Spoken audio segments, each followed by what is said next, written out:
My daughter Ella spent 3 days preparing a full-course dinner for my mother's birthday, 23 guests, a seasonal menu she built from scratch, a cake she practiced twice just to perfect the rosettes. That morning, she was up before dawn, curling her hair and triple-checking the vegan options. By late afternoon, the house smelled like thyme and roasted garlic, and the dining room looked like something out of a magazine. 10 minutes before guests were supposed to arrive, I got the text. Change of plans. We're doing dinner at the Laurel, adults only. No punctuation. No apology. Ella didn't scream. She didn't cry, not then. She just stood by her cake, hands still dusted with sugar, and blinked too many times. That's when I realized. They weren't going to break her the way they broke me. Not if I could help it. Not this time. I stood in the doorway of the dining room, staring at the 23 chairs Ella and I had spent hours arranging. The place cards were hand-lettered in gold ink, set beside cloth napkins she had ironed herself. There were fresh daffodils on the table, her choice, because they look like happy trumpets, she'd said. And now, there was silence. No clinking glasses. No footsteps on the porch. Just the faint hum of the oven and the hollow throb in my chest. Ella was in the kitchen, reheating the pear tarts for the third time, still hopeful. She didn't know yet. She was humming some jazz tune under her breath, the way she always did when she was in her zone. Her apron had a small smudge of chocolate ganache on the front, and her cheeks were pink with adrenaline and oven heat. I walked back into the kitchen, phone still in my hand. I didn't know how to tell her. I just knew I couldn't lie. "Mom, do you think Grandma will like the lemon glaze?" she asked, holding up a tray of candied citrus like it was gold leaf. "I tweaked it this morning, it's more floral." I nodded, trying to smile. "It's perfect, sweetheart." My thumb hovered over the group chat again. My father's message sat at the top, blunt and smug. "We're doing dinner at the Laurel, adults only." It wasn't even phrased like a cancellation, more like an announcement. Like we'd never planned to host the party here in the first place. I scrolled down and saw the timestamp, 5:42 p.m. The guests were due at 6. I stepped into the hallway, hit dial on my dad's number. It rang twice. "Hey," he said, chipper. "You get the message?" "You're not coming?" I asked, holding my breath. No, we changed plans. It was just easier this way. We're already at the restaurant." "You're there now?" "Yep, just sat down. Menu looks great." "Why?" "Because Ella's been cooking for 3 days," I said, my voice low but sharp. "You said we'd host it here. She made food for 23 people. He paused. "Well, tell her not to take it personally. She can freeze the leftovers, right? Got a go-waiters here." The line went dead. I stood there, stunned. When I turned around, Ella was standing in the doorway. She'd heard everything. Her face gave nothing away at first. No tears, no panic. Just a small crease between her eyebrows as she looked from my phone to my face. "Wait," she said slowly. "They're not coming?" I didn't answer right away. I didn't need to. She stepped forward, took the phone from my hand like it was evidence in a courtroom, and opened the thread. There it was, the message, the photo. My sister's kids smiling over a long restaurant table, my mother raising a glass of wine, my father laughing mid-bite. Ella stared for a second too long. And then, without a word, she walked back into the kitchen, looked at the cake 3 layers, lavender frosting, piped white chocolate lacy, and said, barely above a whisper, "We should throw it all out." I shook my head. Not this time. She didn't cry. She just stood in front of the cake she'd poured her whole heart into, fingers twitching at her sides like she wasn't sure whether to throw it, hug it, or collapse next to it. I watched her breathe too shallow, too fast. Her shoulders moved, but her face stayed still. That kind of quiet? It breaks you more than sobbing ever could. I took a step forward. "Ella, I'm fine," she said too quickly. "It's just food, right?" No, it wasn't. It was 3 days of preparation. It was the hand-whipped ganache, the individual dietary adjustments she researched until midnight. It was the sugar-free pear tart she made just for Grandma's diabetic neighbor, even though that neighbor hadn't RSVP'd. It was all the, "Do you think they'll like it?" questions she asked me every night. I called my mother next. It rang once. "Hello," she answered, bright as ever. "Did you really just not come?" I asked. There was a sigh. "Claire, don't start. We planned this for weeks. Ella.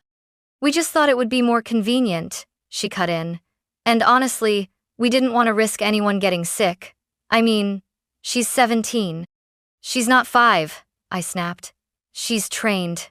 She sanitized everything. She even wore gloves while plating." "Well, it's sweet," she replied. "But it's not real cooking. Not like at a restaurant." I hung up before I screamed. Then I called my sister. Not because I expected better, but because I hoped, maybe, just maybe, she'd been left out of the decision. She hadn't. "Claire," she said with a mock, gentle tone, "don't guilt everyone over this. Ella's being dramatic. She's 17. She needs to learn not everything's about her. She made food, sure. But we didn't want to be her test subjects." Test subjects. The words landed like glass in my mouth. I hung up on her too. In the kitchen, Ella was still trying to hold it together. She was adjusting the lighting on the dimmer switch like any of it still mattered. "Do you think it's too warm in here?" she asked, her voice too light. I didn't want it to feel like fake fancy, but also not like cafeteria. She turned to me. I guess my face gave me away. Her eyes followed my hand. She took my phone before I could stop her. She read the thread.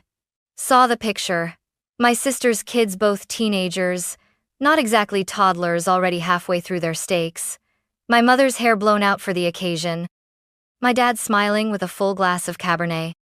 Her expression didn't crack at first. Then her shoulders did. And finally her face. Not with a scream. Not with a breakdown. Her whole expression just folded in on itself, like someone had quietly deflated her from the inside. She set the phone down gently, like it might shatter if it hit too hard. Then she looked at the cake she made from scratch, the one with candied violets she sugared by hand, the one she practiced on 4 different dummies before getting the piping just right. "I thought," she started, then stopped. "I thought they'd at least try it." I walked toward her, arms open. But she stepped back. And in that moment, watching my daughter shrink in her own kitchen, in her own dream, I felt something rise in me I hadn't felt in years. Resolve. They weren't just rejecting her food. They were rejecting her. And they weren't going to get away with it. Not again. The kitchen smelled like lemon zest, brown butter, and something floral, maybe the lavender syrup Ella had steeped overnight. It should have smelled like celebration. Instead, it felt like a memorial for something unspoken. She'd gone quiet, wiping the counter for the 3rd time, even though it was spotless. I wanted to say something comforting. I wanted to fix it, but I couldn't lean on to her, not anymore. So I just stood there and watched her fold the same dish towel over and over, her hands moving with practiced purpose, her mind clearly elsewhere. And in that stillness, I was 12 again. My sister Allison twirling in the living room in her recital dress, gold sequins and white ballet flats. My mother clapped like she was watching Swan Lake at Lincoln Center. I sat on the couch beside a disassembled transistor radio, grease on my fingers. When I tried to show my parents how I'd rebuilt it to work better than before, my dad said, "That's nice, Claire, but don't get your hands dirty before dinner." Allison got trophies. I got warnings. When she asked for dance classes, they paid in advance for the whole year. When I asked for a leatherworking course, they said, "We don't have the money." I built a business out of it years later, a modest home goods store in downtown Asheville. My husband carves wood, I do the design and finishing. It's honest work, meaningful. We make enough to live comfortably. My parents still call it, "your little craft thing." Allison, meanwhile, has 2 degrees and no job. She floats from city to city like a feather with no wind. When her apartment flooded last spring, guess who covered the repairs? Me. They never thanked me. Just said, We knew you'd come through. My family treats my stability like a communal emergency fund. They treat my daughter like a sideshow. But Ella, she's different. She's what I might have been if someone had told me my hands weren't just good for holding napkins. She reads restaurant reviews like scripture, studies plating techniques with the intensity of a surgeon. She once cried because her hollandaise sauce lacked emotional structure. I still don't know what that means, but I love her for it. She doesn't just want to cook, she needs to. It's how she breathes. Her dream is to get into the culinary program at Charleston Culinary Academy. She reads their website once a week like it's a love letter. And like me, she's surrounded by people who try to shrink that dream until it fits inside a polite conversation. She'll grow out of it. It's a cute hobby. She's too sensitive to work in kitchens. But she doesn't shrink. She learns, she adapts, she burns things and remakes them. She over-whips the cream and starts again. She makes room for improvement without surrendering her joy. So when she said, "I want to cook the whole thing this year, no help," I was nervous but proud. She knew they might not show up. She knew they could be cruel. But she tried anyway. She wanted to show them what she could do. And they didn't even look. Now she stood in a room full of empty chairs, her masterpiece untouched. A silence louder than any insult echoing between each centerpiece. They thought they could erase her. But I'd been erased once before. I wasn't about to let it happen to her. I don't know what flipped the switch inside me. Maybe it was the way Ella whispered, "Let's just throw it all out," like she was trying to erase her own memory before it solidified into pain. Or maybe it was the final blow that arrived 5 minutes later on my phone, of course, like everything cowardly does. A payment notification. 285.3. The Laurel Restaurant. 5:59 p.m. My business card. The one I used to cover emergency family costs, water heaters, plane tickets, dental copays. The card they weren't supposed to have anymore. They had used my money to pay for the dinner that replaced my daughter's. I stared at the screen, still holding the tart crust Ella had made that morning, and I laughed. Not because it was funny, because if I didn't, I would have shattered something. They hadn't just skipped her. They made me fund the rejection. And they thought we'd swallow it. Quietly. Like always. Not this time. I called my husband first. "Can you come home right now?" He didn't ask questions. "Give me 20 minutes. Then, I started calling other people. Friends we hadn't seen in months. Neighbors who still waved when walking their dogs. My old coworker Becca, who once brought her son over for a Halloween cookie night. Sam, my cousin on Dad's side, the too political one who got iced out years ago for calling my parents out at a Thanksgiving. People from our community garden group. A woman I'd only met twice at a bake sale.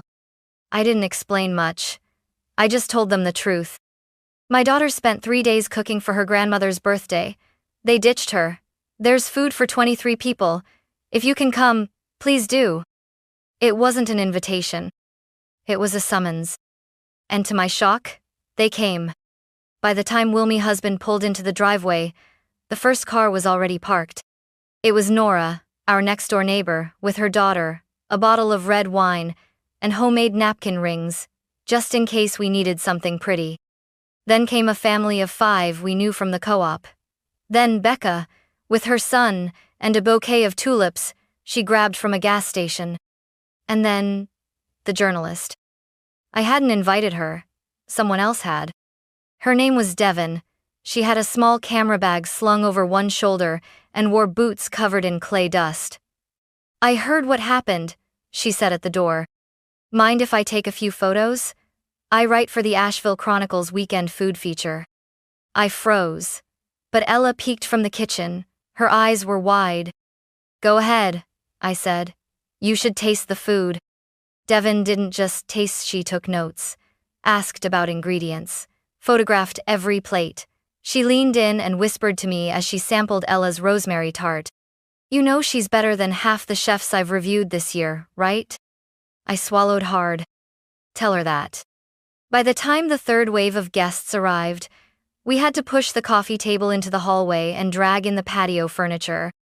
Ella hovered near the kitchen doorway like a ghost, cheeks flushed. "Mom, what are you doing?" "I'm salvaging your dignity.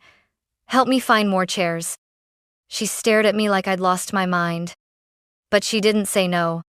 We pushed 2 folding tables together. I unfolded her printed menus, and just before she disappeared into the kitchen to rewarm the main course, I looked her straight in the eye and said, "You cooked, they walked, but tonight we rise."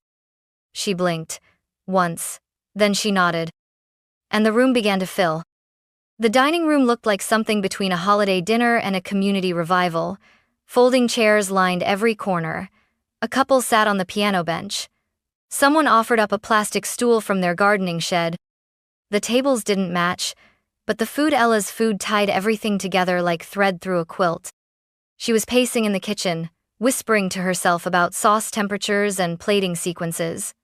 "Do you think the lavender glaze will hold under the heat lamp?"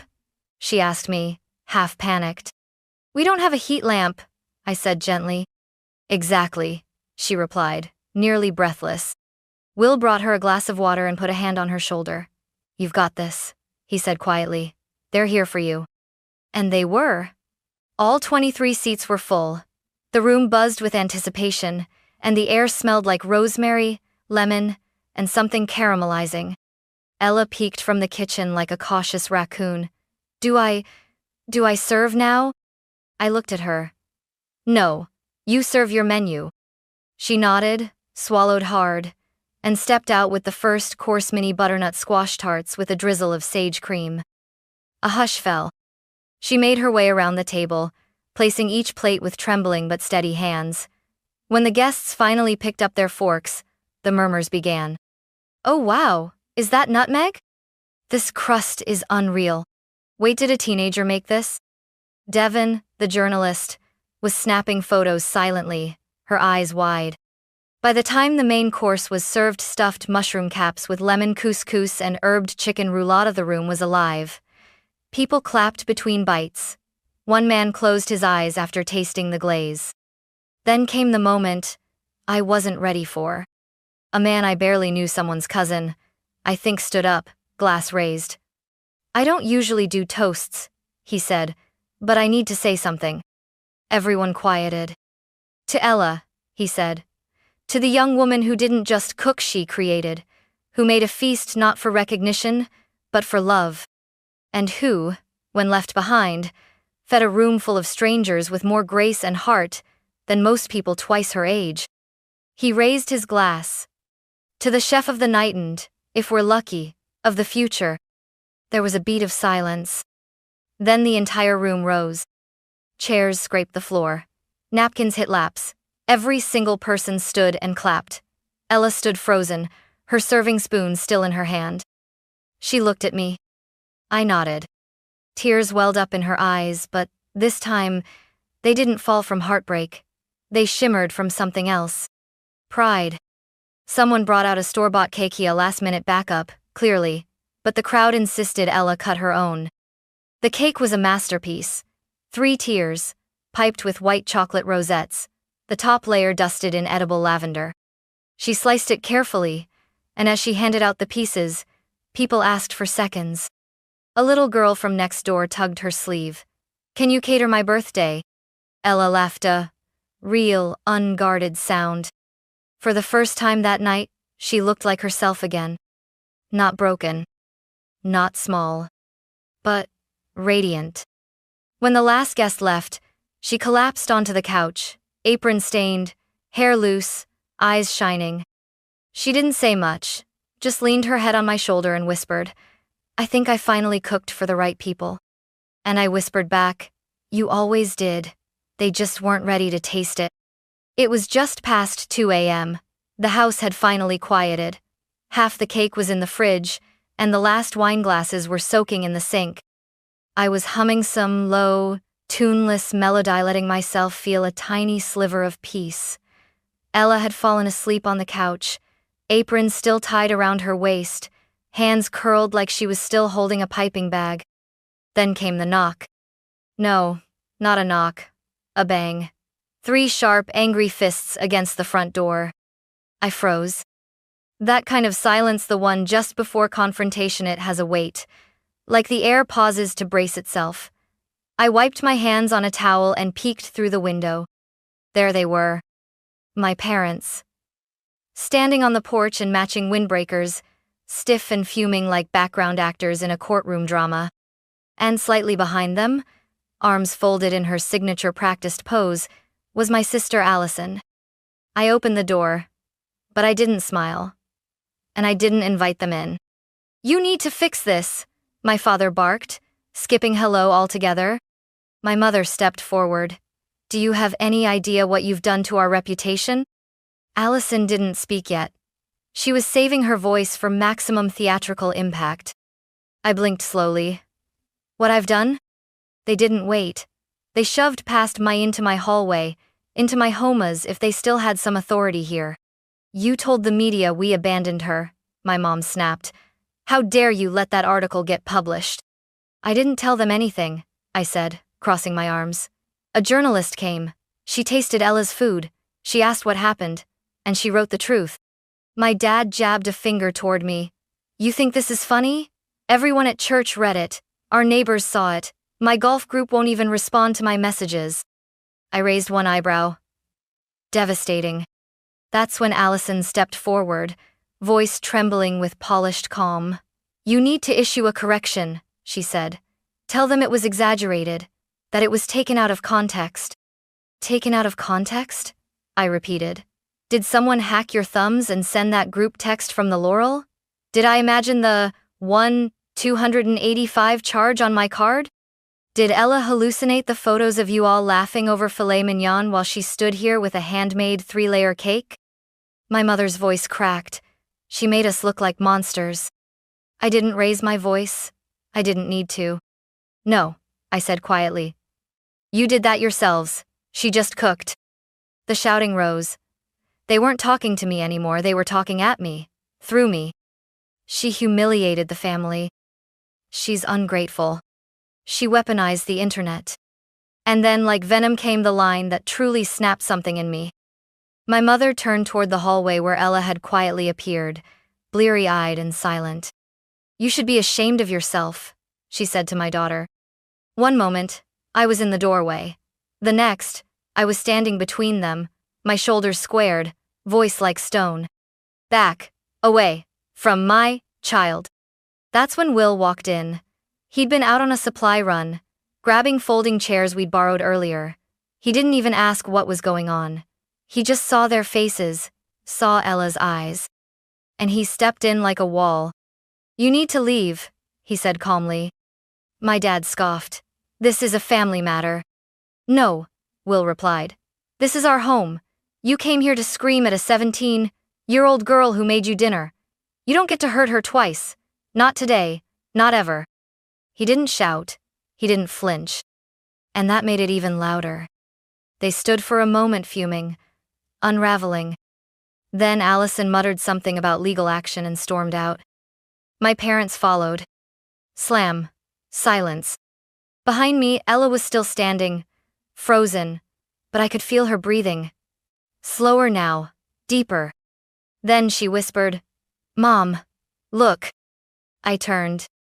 Across the street, Jeff, the neighbor who ran the local Facebook group, stood on his front lawn, phone in hand, still recording. By sunrise, the video had already gone viral in the local Facebook group. Title: "The grandparents from that viral Teen Chef story just showed up at her house and screamed at her." It had over 3.0 shares in 4 hours. The comments came faster than I could read them. "Who yells at a teenager over a cake? That poor girl deserved better. This is why people go no contact with family. I'd be proud if my daughter could cook like that." I scrolled through them with one hand while stirring Ella's cocoa with the other. She was still curled up on the couch, half asleep, emotionally worn raw. Her apron was gone, but her hair still smelled faintly like vanilla and thyme.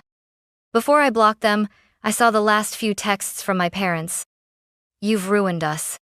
We'll take legal action if you don't correct this. This is elder abuse. Elder abuse." Because I let the world see the truth? I didn't reply. I blocked all three, Mom, Dad, and Allison, along with the group chat they used to control. Then I did one more thing. I deleted the credit card they'd used from my business account. That particular betrayal would never happen again. Instead of ranting online, I posted a single line: "We stand by every word, and we're done protecting people who hurt our daughter." I expected backlash. What I got was support. Friends from college I hadn't heard from in years sent messages of encouragement. A chef from a small bistro in town emailed Ella and invited her to do a stage in their kitchen over the summer. A representative from Charleston Culinary Academy, very program Ella used to whisper about, left a comment under the article: "We've heard of Ella. We'll be watching her journey." Ella didn't say much at first. She just blinked at the screen, rereading the comment over and over like it might vanish if she stopped. Then she whispered, "They saw me." And that broke me. Not in the way I'd broken before, quiet, polite, invisible, but in the way you break when something too good to be real actually is. When all the pain, the rejection, the buried hurt, it suddenly becomes the soil for something better. We didn't celebrate. Not yet. But we finally exhaled. Fast forward 1 year. Ella got in. Not just to any program, but to the one she thought was impossible. Charleston Culinary Academy, full ride. First-year student, but already taking private orders, dinners, wedding tastings, seasonal boxes. Her food blog is thriving. Recipes, photos, videos. She has real followers now, people who see her. People who taste what she feels. She never reached out to my parents again. Neither did I. Word spread that they moved 2 towns over for a quieter life, they told someone. Truth was, too many people had stopped inviting them to things. Too many sudden schedule changes from old friends. Too many new people who'd already read the article. They thought silence was power. They thought guilt was currency. But Ella took the quiet they gave her and filled it with flavor, with motion, with vision, with self-worth. They never said sorry. I never got that 285 back. But we got something else. Clarity. And peace. We didn't throw a birthday party the next year. There were no invitations, no RSVP lists, no 3-tier cake piped with candied violets. Ella didn't ask if anyone would show up. She didn't plan the seating chart or print menus in cream cardstock. Instead, we spent the evening in our backyard, just the 3 of us, around a small fire pit. She grilled lamb skewers with rosemary and garlic, roasted lemon potatoes, and made a tart with figs she'd picked that morning from a neighbor's tree. There was no spotlight, no applause, just quiet chewing, soft laughter, and a kind of ease I hadn't felt in years. At one point, she looked up from her plate, smirked, and said, "No guest count to worry about." I laughed. "No linen napkins either." Will raised his glass. "No drama." We clinked our cups of sparkling cider, and Ella said it softly, almost to herself. "This might be the best birthday dinner I've ever cooked." And she meant it. It wasn't grand, but it was hers, undistorted, unfiltered, unclaimed by anyone who hadn't earned a seat at her table. I didn't need to ask if she thought about them parents, my sister. I knew she did. I did too. But there was no grief left. No bitterness. Just the hollow space where obligation used to be. They had taken their silence and filled it with judgment. She had taken their rejection and built a future out of it. Sometimes, I still get messages from people who read the article or saw the video. Some say, "You were so brave to stand up for her." Others say, "I wish someone had done that for me." But here's the truth. I don't always write back. I wasn't brave. I was done. Done funding people who thought love meant leverage. Done shrinking myself to make them more comfortable. Done teaching my daughter that silence is the price of peace. Because it's not. Peace doesn't come from swallowing pain.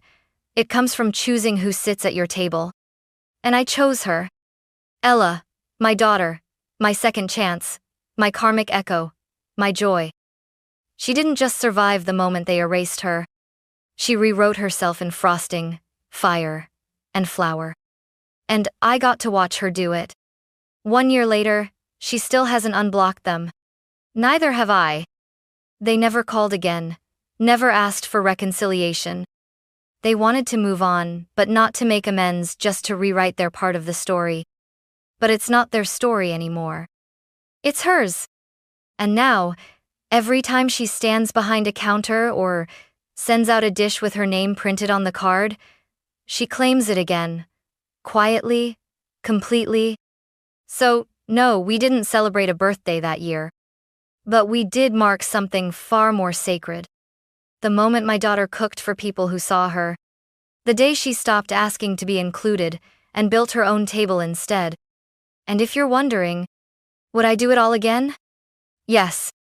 Every dish, every chair, every single scar. Because I didn't just stand up for her. I stood beside her. And I'll keep doing it. As long as I live.